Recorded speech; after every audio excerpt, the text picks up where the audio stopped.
We're joined by an architect and also the founder for Awesome Treasures and CEO for AD Consulting. That is Olajumoke Adenewo. Thank you so much for joining us. Thank you very much for having me, Joy. Right, so there's so many opportunities for women, but not many of us take them up. Is there a reason why we even fear that when we get to a point where we are declared millionaires or billionaires, then we sort of feel overwhelmed by it? I don't think that's the state at all. I think the truth is that there are not that many opportunities for women in entrepreneurship. I should know, I'm a female in a male-dominated sphere, architecture.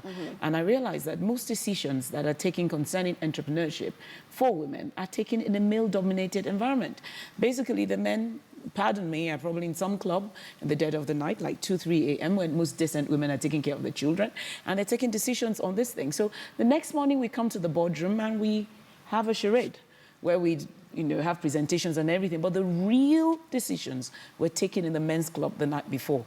So I don't think that the women are not taking over the opportunities. The opportunities are not equitable. They're not there, really. All right, but what are the biggest barriers that women face when it comes to going up the ladder in entrepreneurship? In entrepreneurship, I've realized now that maybe we should begin to look at affirmative action in entrepreneurship the way we do in the workplace, which means companies, corporations that benefit from the state's largesse should be constrained by policy to also give a certain amount of at least opportunities to female entrepreneurs. The way we're looking at parity in the workplace, we should begin to look at parity in entrepreneurship.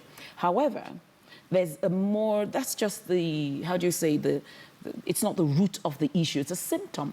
The root starts from the fact that women are underrepresented in politics.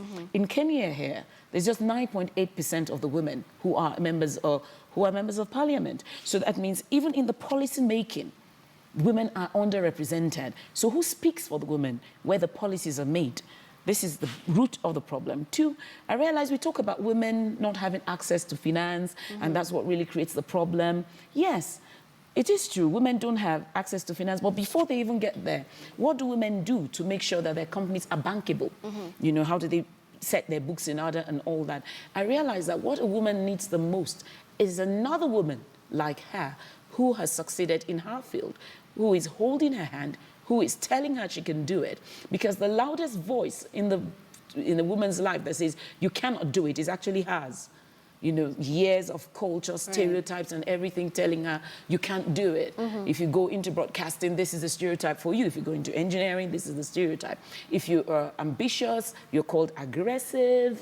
Every good thing that is a man is called, the woman is called negative in the business place. So women need mentors, women need policymakers representing them. And we need affirmative action too for entrepreneurs. All right, and speaking of affirmative action, there are actually quite a number of issues that one would actually say hinder us. While you're able to crisscross the continent and talk about women entrepreneurship, there are women who are stuck in the same place for years and they're not able to move on to the next level. What would you say to them? Okay, what I would say we should do is what we've done, for instance, in Awesome Treasures Foundation. AD Consulting, my architectural firm, is 22 years old. Awesome Treasures Foundation, I started soon after, and it's 19 years old. It's going to be 19 years old. And what we do is we raise transformational leaders, but we quickly realized you cannot raise a leader who is not economically empowered. You cannot help the poor by being one of them. So what we decided is we raise women in entrepreneurship. And we've helped over 11,500 women in skills acquisition alone. And we have hundreds of entrepreneurs. I've got stories of women who were sent to Nigeria to hawk goods, and they were maids, they were not given access to education.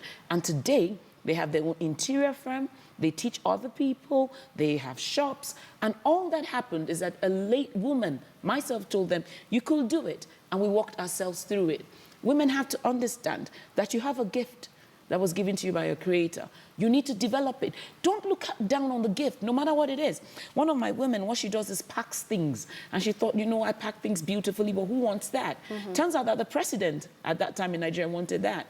So at his inauguration, all the souvenirs and everything, she packed them.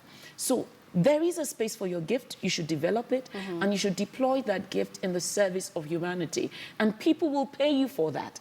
And that, in a nutshell, is what entrepreneurship is. Is all about. Wow. Thank you so much for speaking to us. That is Olajumoke Adenewo, who is the Chief Executive Officer for AD Consulting and the founder for Awesome Treasures.